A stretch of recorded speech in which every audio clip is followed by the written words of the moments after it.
Hi, my name is Erin Wheeler. I'm the Circular Economy Officer for York and North Yorkshire LEP. And today I wanted to talk to you about how to start a circular economy initiative within your community. Over the last year, we've put together the Circular Towns Guide, which is all about how to create and launch a circular economy initiative successfully within communities. And this lecture is partially based off that guide. So the first thing to consider is what we actually mean by the circular economy. So for me, it is an economic model that promotes the use and the reuse of the resources that we already have and making the most of what we've got within our supply chains before we start reaching for virgin and natural resources. At the moment, we've got a linear economy. We take a product, we take a resource, make a product, use that product for a short amount of time, and then dispose of it generally into landfill. It's very intensive in terms of resources, it creates a lot of waste, and it's not something that we can continue doing. The resources simply aren't there. If we continue doing business as usual, by the time that we reach 2050, we will need 3 planets worth of resources. Those aren't there, so we need to start thinking about how we use what we've got more sensibly. So we can do that in one step by going towards a recycling economy. This is where when a product is disposed of, it's ground down into its component or base material and is reformed into a new product. However, it has some issues. It's not applicable for every material.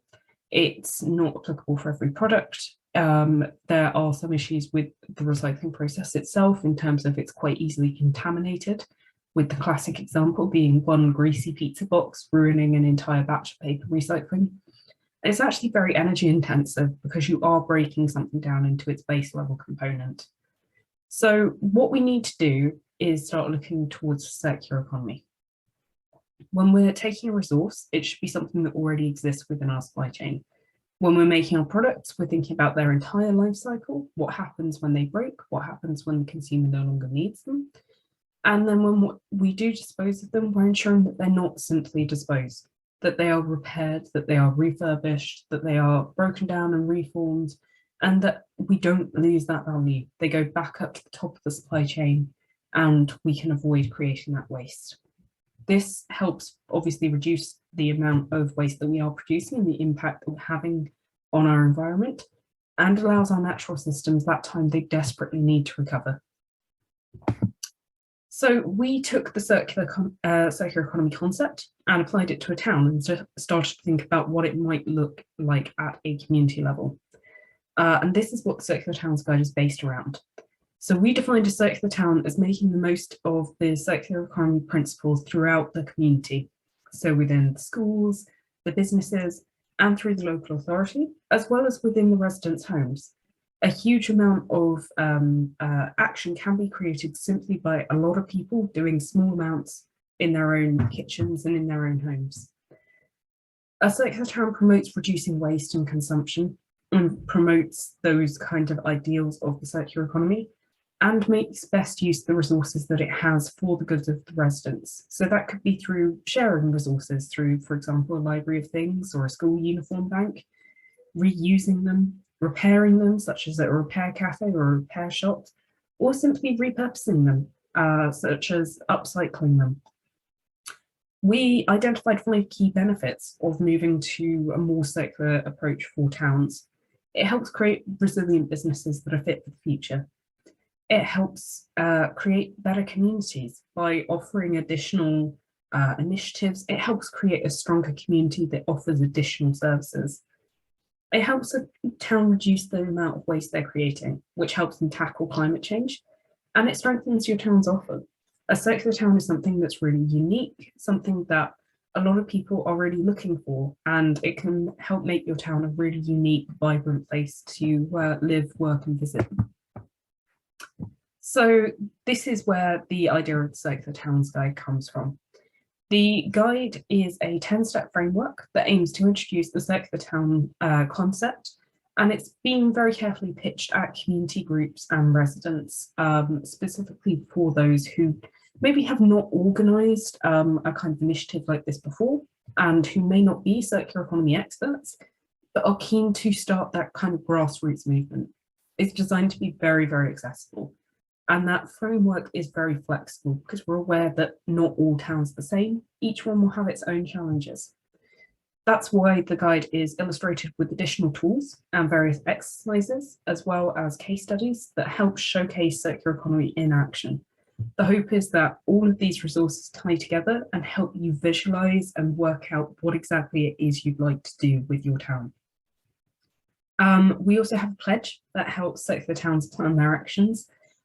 Circular Selby, Circular Scarborough and Circular Malton have all currently taken that pledge and are looking to move towards their circular towns. And if you'd like to download that pledge card, it is available on our website. So where do you start when you're planning a circular economy initiative? Well, the best place to start is putting a team together. You can't do everything by yourself, and you're going to need a team of stakeholders who can help drive the initiative and help create that change. We recommend really trying to get a diverse group of people together, so getting old people, getting young people, getting people who maybe own homes within the community and people who rent, people who run businesses and people who don't, to help ensure that you're getting a range of points of view around the table. You don't want to create an initiative that misses out on one section of the community because you forgot to get that voice at the table. So the larger and more diverse your group of stakeholders, the better you'll be able to create a circular vision that is greener and fairer and stronger for everyone. No one needs to be an expert on circular economy. You need to understand the basic concepts, and the guide will talk you through that.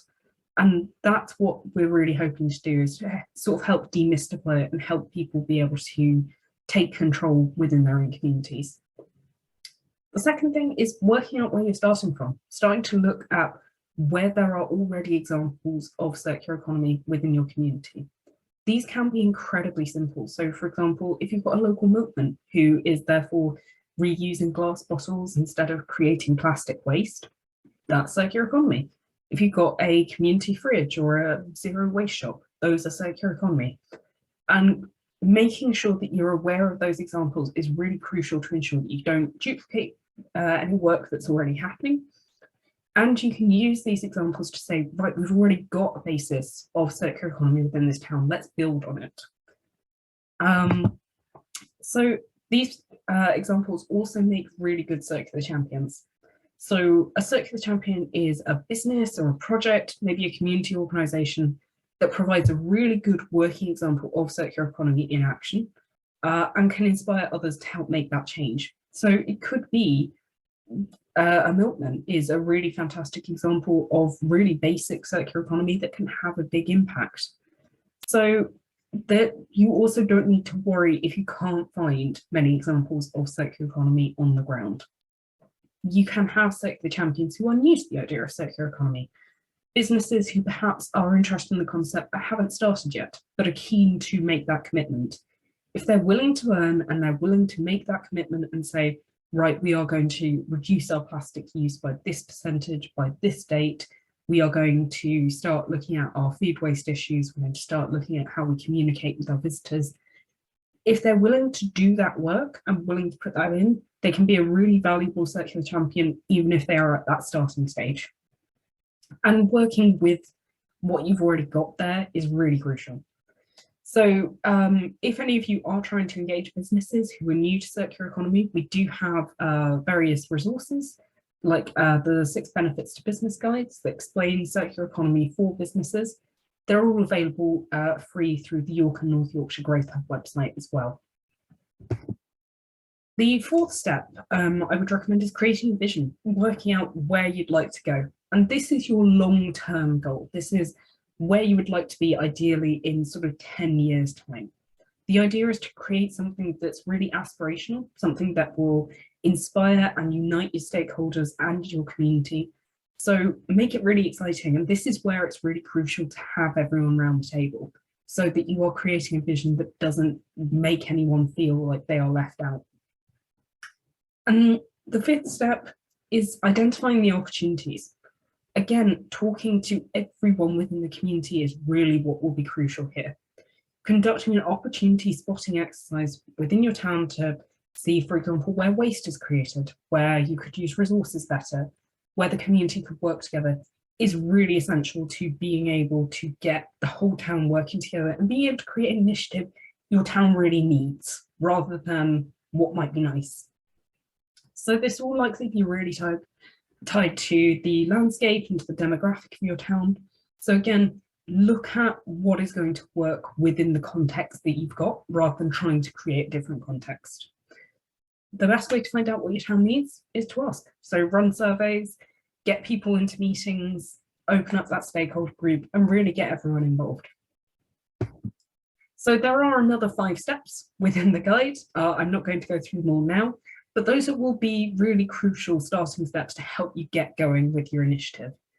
And in terms of top tips, definitely asking the community what's needed. Don't assume that you know, don't assume that what works in one place will definitely work within your town. Work with everyone, get everyone around that table, see what's needed. Funding isn't everything. I see a lot of community organisations who set up and immediately look for funding. See what you can achieve for free first and test those concepts before you chase your funding, and it will make sure that you're much more successful. And then you've got a bit of a track record to then be able to go to funders with and say, we've tested this concept, it's worked really well. And that ties into sort of the third point, which is starting small. Have a really clear plan for the future, have that vision, have what you'd like to achieve in 3 months, what you'd like to achieve in 6 months, where you'd like to be in a year, but start small. Start with holding one event, start with checking what the community needs, start with maybe something small like a community fridge, and you can build up from there. But working out where your starting point is really essential. And the fourth one is making your goals and your actions smart. So we got the SMART metric there. And this just means that whatever goals that you set in terms of your long-term plan, in terms of your vision, making sure that they're specific so that, you know, they're not these sort of amorphous concepts. They're measurable, that you actually are going to be able to develop a metric to see how far you come. They're achievable, that they are relevant, that they tie well into that circular vision, and that they are time bound. So do have those time limits of, we would like to put together our action plan by 3 months in, by 4 months in. By 6 months, we'd like to have our first small initiative up and running. That is what's going to really help you create that momentum and create that action. And that's what's going to help keep your initiative going forward. So I am going to leave my presentation there for the moment. If you are interested in the Circular Towns Guide, it can be downloaded from our website. And you're also really welcome to get in contact with me directly. My email is there, erin.wheeler@ynylet.com. And do feel free to email me if you'd like any more information.